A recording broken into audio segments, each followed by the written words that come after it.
So while we are done with Kashimo and Hikari and we've moved on to more miraculous adventures with Maki, I am still curious about one thing in particular. What is Kashimo's technique? And almost more importantly than what the technique is, why can he only use it one singular time? Number one, it doesn't really make a whole lot of sense for somebody to be born with the technique that they can only use one time. Typically, techniques are something that people have to develop and get better with, and learn from, and learn with, and grow with to develop their fighting style and how they fight as a sorcerer. It's not something you're just like, the first time Megumi uses 10 shadows, he can use the full capabilities of 10 shadows. Yeah, 10 shadows is a really strong technique, but if you can only use it one time, like, alright, I'm gonna summon divine dogs, and then wasn't I supposed to like use this and like build it and get more Shikigami on my side to develop the versatility and strength of them? And this sucks.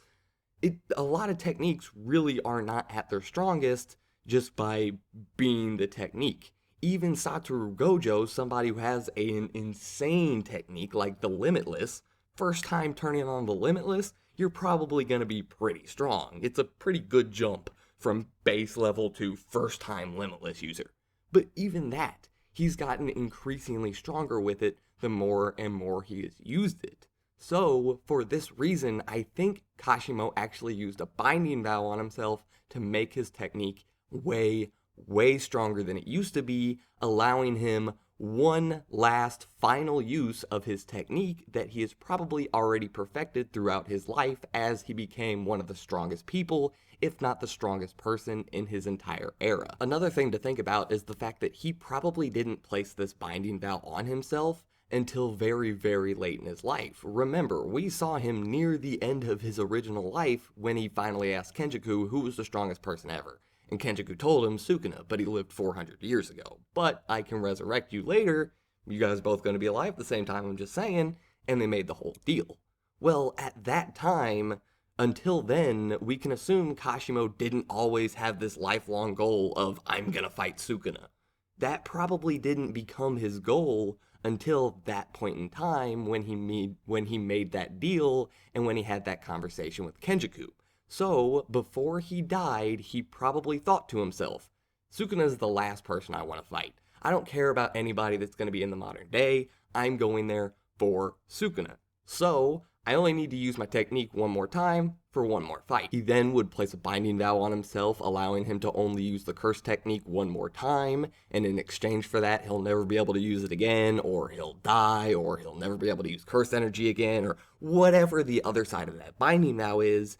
No matter what it is, you limit yourself to one final use of your technique, it's going to be insanely powerful from the trade-off of that binding vow. I could also be 100% wrong about that. Anyway, back to it. And one last thing to keep in mind, even though this doesn't really mean anything for Kashimo or his technique, but at the end of the fight between him and Hikari, how did it end?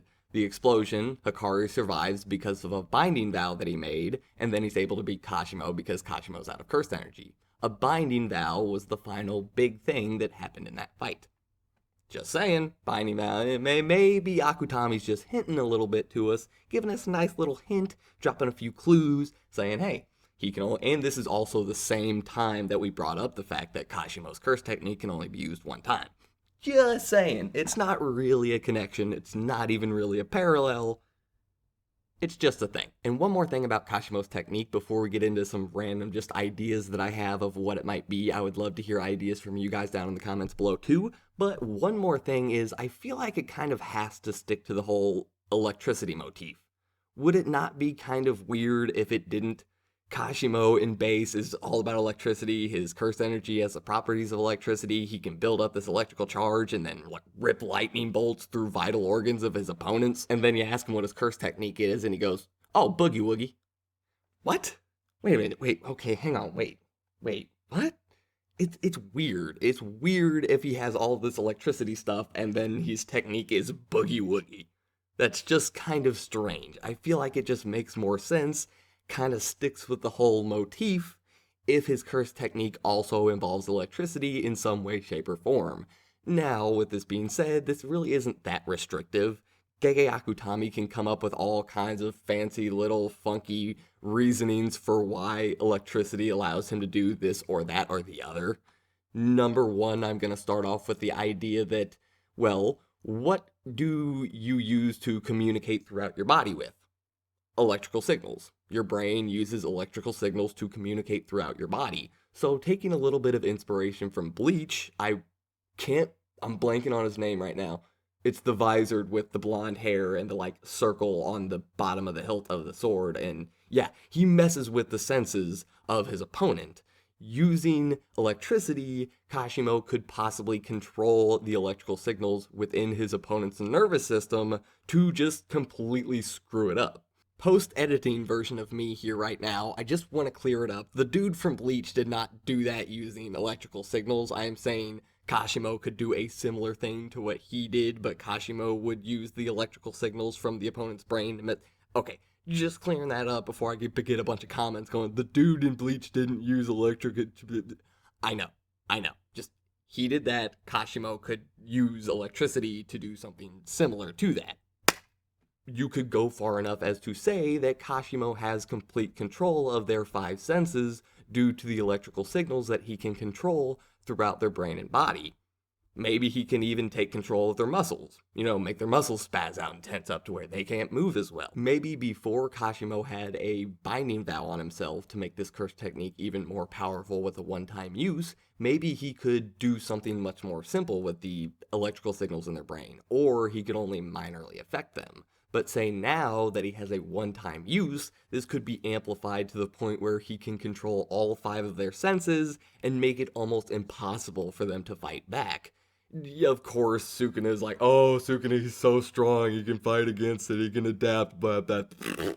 Whatever you want to say, because honestly, I doubt even with Kashimo's one-time use technique, he's going to be able to beat 20 finger or whatever finger he fights Sukuna. I just kind of doubt it. I'm sorry. I kind of feel like Sukuna's going to be on a whole nother level, and I think Kashimo is on a whole nother level, just not that whole nother level. Either way, yeah, this would be an absolutely insane technique, definitely something we've seen before, but like I said, taking inspiration from Bleach, well, that's also something we've done plenty of times in Jujutsu Kaisen already. Number 2, sticking with very simple, very basic, basically looking at a Godspeed Killua plus Super Saiyan. Probably before the binding vow that I'm assuming it is that allowed it to be a one-time use, it was probably like just Godspeed Killua. Then we put the binding vow on it. Okay, I can only use this one time. It turns Godspeed Killua into Godspeed Killua plus Super Saiyan. I'm not gonna lie, it's kind of basic, it's kind of plain Jane, but it would be insanely hype. Seriously, we've seen Kashimo go toe-to-toe with a nigh-immortal Giga Chad and survive. Well, I mean, if Hikari wanted to, he could have killed him, but he also didn't use his technique, and he bout won that without his technique. You're telling me putting Godspeed Killua plus Super Saiyan on top of Kashimo would not be hype? Seriously. I get it if it's not intricate enough, I get that. That doesn't mean it isn't hype as all hell. I'm just saying, I would be okay with Kashimo going Super Saiyan and having an electricity Super Saiyan Godspeed versus Sukuna battle. I'm okay with this, I'm just saying. Either way, on to, I guess, a third and final idea, and I'll leave the rest up to you guys down in the comments below. So we've already seen Kashimo just in base without his curse technique, just using the properties of his cursed energy, manipulate electricity and do all kinds of funky things, building up charges, pulling lightning bolts through opponents' vital organs, like I said earlier.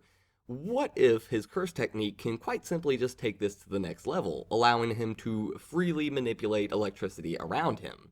Now, once again, putting this one-time use binding vow on it and boosting it up to max potential, follow me here. I'm just having cool imagery flash through my mind. That's part of how I speculate. I said part of, not the entire thing. I don't just go fun, cool headcanon. Follow me here. I'm literally seeing Kashimo just summon lightning and thunder clouds overhead as we begin a Thor-Zeus combination lightning battle against 20-finger Sukuna. I'm just saying it would be kind of dope. Once again, maybe a little plain Jane, maybe not too intricate out there. To be fair, I also threw out manipulating the electrical signals in your opponent's brain. That's not exactly plain Jane. I'm not saying it hasn't been done before, but it's not Godspeed Killua Super Saiyan buff. Either way, just saying, literally summoning lightning and thunderclouds en masse to have a duel of the ages as we throw thunderbolts and ride across the lightning clouds fighting 20-finger Sukuna. Yes! Yes! And that also is kind of just how Kashimo fights. I mean, honestly, him and Hikaru was just a battle of Giga Chads. I don't think him and Sukuna is really going to be that terribly different. A little bit more intricacy for sure. We're going to add in a curse technique, and Sukuna has a much more intricate curse technique than Big Buff Giga Chad. But still, I feel like it's going to be kind of Giga Chatty. Just a tiny feeling. Either way, I hope you guys enjoyed the video. I honestly can't wait to see what his curse technique is. I can't wait to figure out exactly why he only has one use. If I am correct and it is a binding vow, I feel like that would make a lot of sense. But who knows? Akutami might do something else with it. Throw me a little bit of a curveball. I wouldn't be mad about it. Either way, I hope you guys enjoyed the video. If you did, don't forget to hit that like and subscribe. It means a ton, and I'll see you guys next time. I'm out.